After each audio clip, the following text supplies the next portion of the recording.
watch it regardless.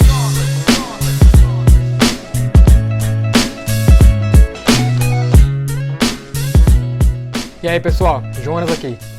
Pensa na história da civilização humana. É uma história de constante progresso, não é?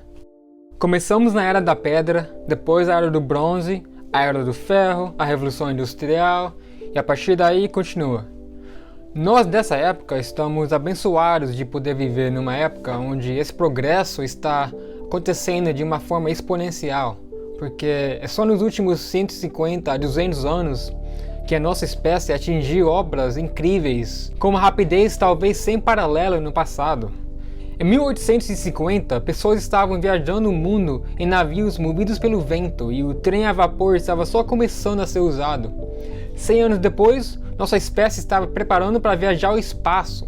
Mas 50 anos depois, e nossos arranha-céus não param de ficar cada vez mais altos, semicondutores não param de ficar cada vez mais pequenos, e nossos computadores portáteis, contendo a massa coletiva de informação que nossa espécie descobriu e criou nos últimos 12 mil anos, não para de ficar cada vez mais portátil e cada vez mais poderoso. Nossos veículos não param de melhorar, os materiais que nós usamos para construir nossa civilização não param de melhorar. Você já percebeu o ponto? Mas e se eu te dizer que essa marca da nossa civilização, esse aparentemente constante estado de progresso contínuo, ao ponto em que quase parece ser uma lei da natureza que a nossa espécie vai sempre estar alcançando um estado cada vez melhor, não sempre foi o caso? Por que é que no caso do Egito e no Peru, precisamos olhar para as eras mais antigas para achar as obras mais impressionantes e mais alucinantes? A história do Egito é ordenadamente dividida em períodos. Primeiro o pré-dinástico, porque é a era antes das dinastias dos faraós. Aí vem o período dinástico, que por sua vez está dividido em 3 fases: o Império Antigo, o Império Médio e o Império Novo. E depois disso vem várias outras eras. Fala pra mim, por que é que as obras mais alucinantes da civilização egípcia são atribuídas oficialmente para o Império Antigo? Por que é que, seguindo a teoria oficial, teve praticamente uma explosão de ciência e engenharia avançada, o que resultou nas pirâmides, na esfinge, nos templos megalíticos que se encontram em Gizé, e numa coleção de dezenas de milhares de objetos que exibem uma maquinação só possível depois da nossa Revolução Industrial?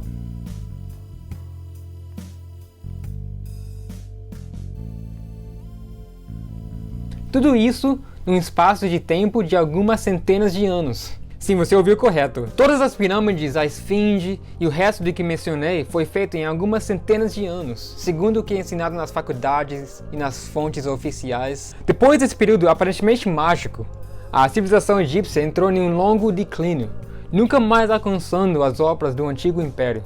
Então, em algumas centenas de anos, eles construíram tudo pelo qual o Egito é famoso, com ferramentas de cobre, lembre-se, e depois, durante os milhares e milhares de anos que compõem o resto da história egípcia, criaram nada que chega perto daquilo. E vocês precisam entender também que os gregos, os romanos, eles nunca fizeram algo nem aproximado do que os egípcios fizeram. Veja o Coliseu, por exemplo. Eu admito, é impressionante. Um grande edifício, símbolo do poder e da capacidade do Império Romano. Mas vamos dar uma olhada um pouco mais de perto. É uma estrutura grande, mas os blocos e tijolos dos quais é construída, nem tanto. Os grandes romanos, famosos por sua arquitetura e engenharia, são muito conhecidos pelos seus aquedutos, que transportavam água por quilômetros e quilômetros. Não existe um maior símbolo da ingenuidade romana. Mas dá uma olhada de perto na alvenaria. Não sei você, mas eu não estou vendo nada que chega nem perto do que a gente acha no Império Antigo Egípcio. Outro grande edifício romano é chamado o Panteão, que fica bem no centro da Roma. Sim, é impressionante, particularmente por dentro. E essas colunas? 11,9 metros de altura, 1,5 metro de diâmetro, cada uma feita de um único pedaço de granito, que é uma pedra de 7 de 10 na escala de dureza de Mohs, e cada coluna pesando 60 toneladas. Claramente isso é impressionante, né? Ah, mas de onde realmente vêm essas colunas? Extraídos e trazidos do Egito ou roubados do Egito?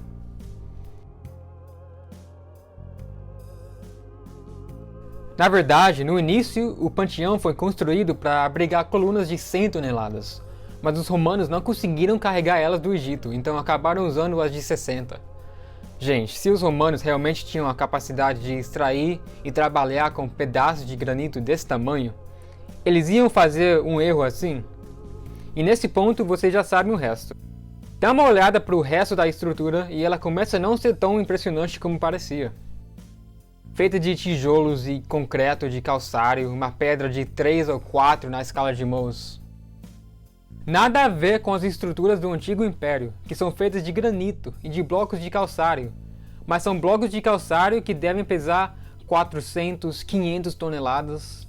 Dá uma olhada nas colunas que os romanos sim fizeram, sempre feitas de pedaços menores, nunca um pedaço único como as colunas do Egito.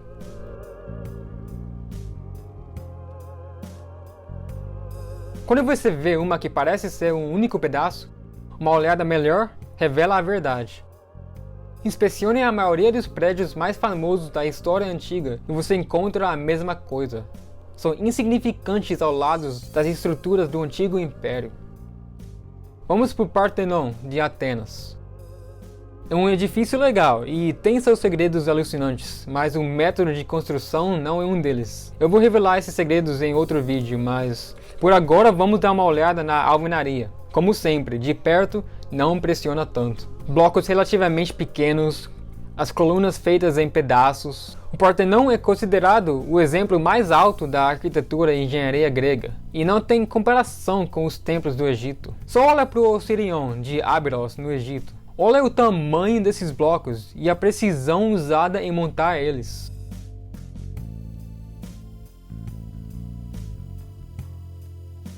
Aí um pequeno detalhe, os blocos desse templo, granito, 7 de 10 na escala de Mohs, não calcário ou mármore que os gregos usaram no Partenon, que são um 3 ou um 4 na escala de Mohs, mas granito de 7, pesando 80 toneladas. E olha para essa parede aqui. Que são essas marcas? A aparência é que esse granito em algum ponto estava maleável, no ponto em que alguém conseguiu vir com alguma ferramenta e retirar uma seção do granito, assim como você usa uma colher em um sorvete. Cinzéis de cobre e pedras de bater? Sei não.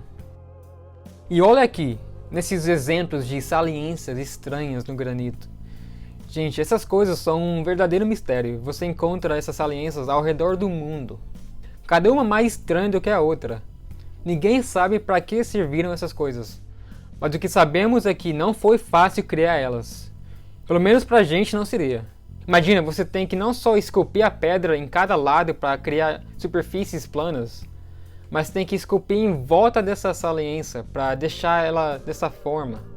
E obviamente essas saliências não foram criadas para segurar uma corda no processo de levantar o bloco, porque elas não estão posicionadas no centro da gravidade da pedra. Obviamente tinha outro motivo, e esse motivo era funcional, porque ninguém passa por tanto trabalho para criar uma decoração.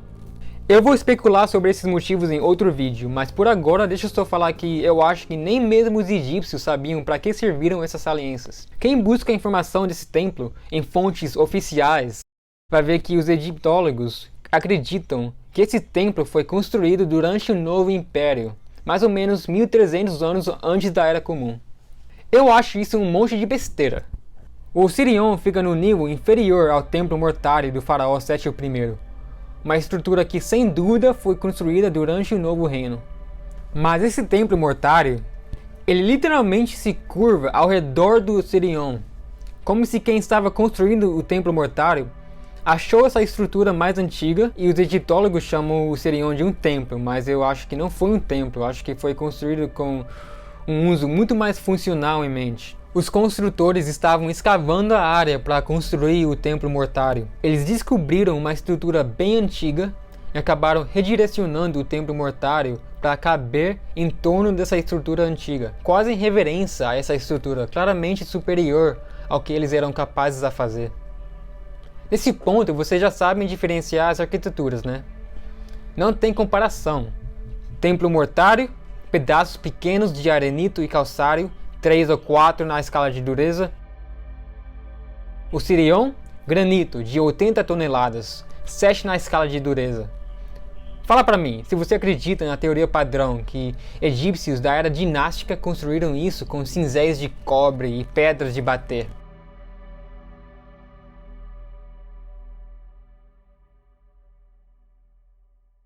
E gente, estou só começando a expandir na evidência que bastante do que a gente vê, não só no Egito, mas ao redor do mundo, deve ser muito mais antigo do que é permitido com as teorias oficiais.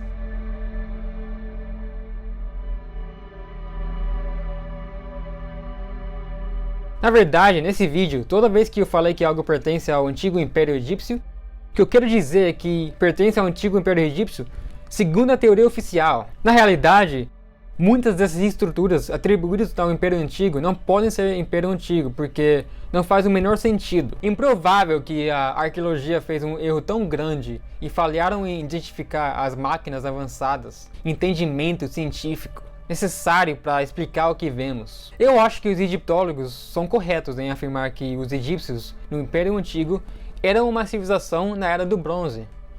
Ferramentas de cobre, cordas de couro, rolos de madeira eram a extensão da sua tecnologia. E isso não explica o que a gente vê em coisas tipo as pirâmides de Gizé.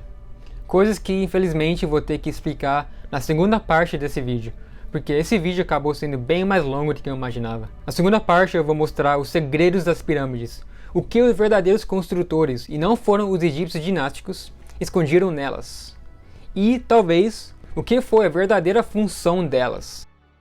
Por favor, inscreva-se no canal para acompanhar os meus próximos vídeos e compartilhe com quem você acha que precisa ouvir isso. Deixe seu like aqui e faça um comentário para eu poder saber os seus pensamentos. Meu nome é Jonas, aqui é Counterstream, até o próximo.